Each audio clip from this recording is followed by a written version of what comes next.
Kisah seorang pencuri menjadi wali Allah karena mencuri di rumah Syekh Abdul Qadir Al-Jailani. Suatu hari si Rijal, bukan nama aslinya, memasuki rumah Sultanul Aulia, Syekh Abdul Qadir Al-Jailani. Datangnya si Rijal bukan pada jam-jam umumnya tamu berkunjung, namun dia datang di tengah malam. Dan dalam hati si Rijal juga mengandung niatan tidak baik. Bukannya menimba ilmu di rumah Syekh Abdul Qadir Al-Jailani, malah dia datang untuk mencuri. Mulailah si Rijal mencari barang-barang berharga di rumah Syekh Abdul Qadir Jailani.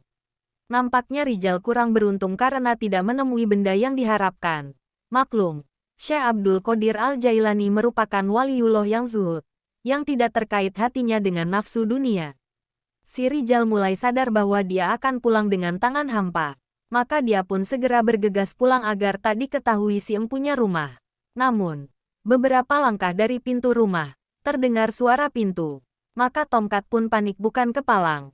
Maka dia segera bersembunyi di balik tirai agar tidak ketahuan si empunya rumah. Rijal, apes bener dah aneh. Udah barang kagak dapat. Malah mau keluar rumah aja ada orang. Ya ampun dah. Maka mengucaplah salam dua orang wali Allah yang berkunjung ke rumah Syekh Abdul Qadir Jailani. Dua wali Allah. Assalamualaikum. Assalamualaikum ya Syekh Abdul Qadir Jailani. Syekh Abdul Qadir.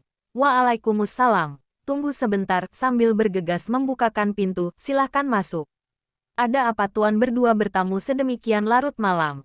Tanya Syekh. Rijal kaget bukan kepalang karena tahu bahwa yang dia satroni adalah ulama terkemuka. Wali Allah satu.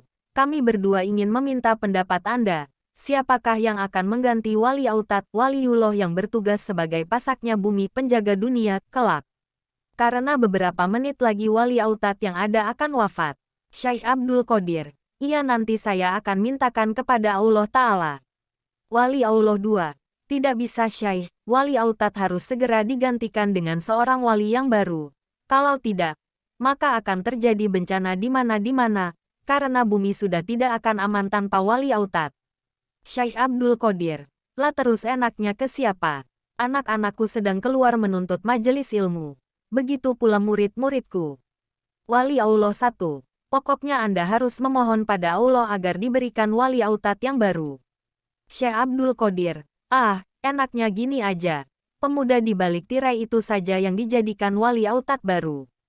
Rijal, apes dah aneh ketahuan. Dia pun semakin terperanjat karena kedoknya bersembunyi selama ini di balik tirai telah diketahui. Syekh Abdul Qadir. Kemarilah wahai pemuda. Maka menangislah pemuda itu meminta maaf kepada Syekh Abdul Qadir Jailani karena telah berani mencuri di rumahnya. Syekh Abdul Qadir. Tidak mengapa anak pemuda. Sudahlah, lupakan masa lalumu. Sekarang engkau harus bertaubat kepada Allah. Taubatlah kepada Allah. Tomcat, ya Allah. Mulai detik ini aku bertaubat kepadamu dari kemaksiatan yang selama ini aku jalankan. Maka Syekh Abdul Qadir Al-Jailani pun memohonkan ampun kepada Allah dan meminta padanya agar bersedia mengangkat Rijal menjadi wali Allah yang bergelar Autat atau pasak bumi. Demikianlah kisah kebersihan hati Syekh Abdul Qadir Al-Jailani. Beliau tidak menaruh dendam kepada pencuri yang telah menyatroni rumahnya. Justru pencuri tersebut menjadi seorang wali karena keberkahan Syekh Abdul Qadir Al-Jailani. Sumber. Kisah ini dituturkan Habib Jamal Bagil ketika berceramah di Haul Mbah Hamid Pasuruan. Bahasa cerita telah disunting agar jalan cerita ringkas.